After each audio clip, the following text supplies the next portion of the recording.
السلام علیکم۔ آج چلیے تھوڑی سی حدیث جانتے ہیں۔ حضرت عثمان بن عفان سے روایت ہے کہ رسول اللہ صلی اللہ علیہ وسلم نے ارشاد فرمایا، تم میں سے بہتر شخص وہ ہے جو قرآن شریف سیکھے اور سکھائے۔ یعنی کہ سب سے بہترین شخص کون بتایا؟ جو قرآن شریف سیکھے اور سکھائے،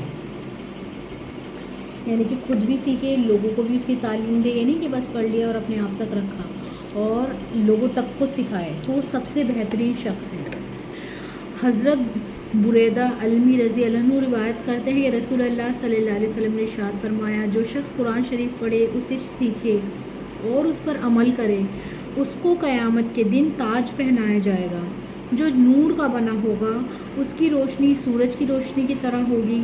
اس کے والدین کو ایسے 2 جوڑے پہنائے جائیں گے کہ تمام دنیا اس کا مقابلہ نہیں کر سکتی۔ وہ عرض کریں گے، جوڑے ہمیں کس وجہ سے پہنائیں گے؟ ارشاد ہوا، تمہارے بچے کے قرآن شریف پڑھنے کے بدلے میں۔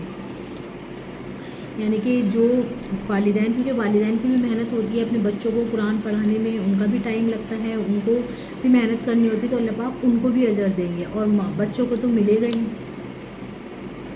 یعنی کہ ان کو بھی تاج پہنایا جائے گا اور ان کے والدین کو بھی اسپیشلی 2 جوڑے پہنائے جائیں گے، جو اللہ کے ہاں جب جائیں گے جب ہی پتہ چلے گا۔ حضرت معاذ جوہانی رضی اللہ عنہ سے روایت ہے کہ رسول اللہ صلی اللہ علیہ وسلم نے ارشاد فرمایا، جو شخص قرآن شریف پڑھے اور اس پر عمل کرے، اس کے والدین کو قیامت کے دن ایک تاج پہنایا جائے گا جس کی روشنی سورج کی روشنی سے بھی زیادہ ہوگی۔ پھر اگر وہ سورج تمہارے گھروں میں طلوع ہو تو جتنی روشنی وہ پھیلائے گا اس تاج کی روشنی اس سے بھی زیادہ ہوگی، یعنی کہ اتنا چمکدار ہوگا وہ تاج۔ جو تمہارا اس شخص کے بارے میں کیا گمان ہے جو خود قرآن شریف پر عمل کرنے والا ہو؟ یعنی جب والدین کے لیے یہ انعام ہے تو عمل کرنے والے کا انعام اس سے کہیں زیادہ ہوگا۔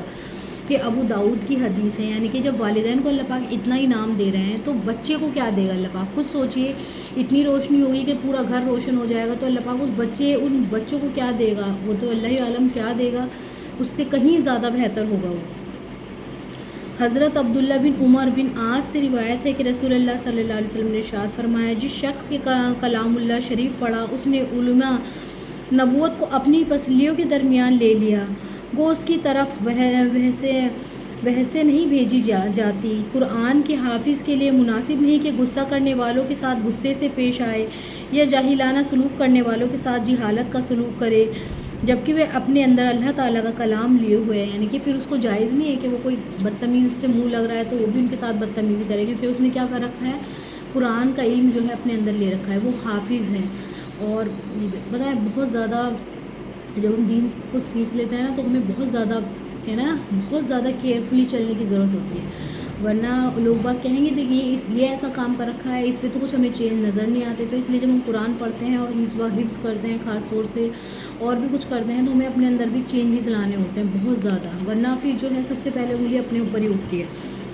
حضرت جابر سے رضی اللہ عنہ سے روایت ہے کہ نبی کریم صلی اللہ علیہ وسلم نے ارشاد فرمایا، علم 2 طرح کا ہوتا ہے، ایک وہ علم جو دل میں اتر جائے، وہی علم نافع ہے۔ دوسرا وہ علم جو صرف زبان پر ہو، یعنی عمل اور اخلاص سے خالی ہو، تو اللہ تعالیٰ کی طرف سے انسان کے خلاف اس کے مجرم ہونے کی دلیل ہے، یعنی یہ علم الزام دے گا کہ جاننے کے باوجود عمل کیوں نہیں کیا۔ یعنی کہ علم جو ہے 2 طرح کا ہوتا ہے، ایک تو انسان زبانی بس پڑھ لیا، کوئی چینجز نہیں آ رہے، اور ایک ہے عمل میں بھی لا رہا ہے۔ تو ہمیں اللہ پاک ایسا بنائے کہ ہم اپنے عمل میں بھی لائیں، خالی زبان سے نہیں پڑھتے رہنا، کیونکہ جب ہم زبان سے پڑھتے رہیں گے تو پھر عمل میں ہم کیسے لائیں گے اس چیز کو؟ تو ہمیں عمل میں بھی لانا ہے۔ تو اس چیز کا اللہ پاک نے ارشاد فرمایا ہے کہ اس کا کوئی فائدہ نہیں ہے ایسے علم کا جو صرف ہم زبانی پڑھتے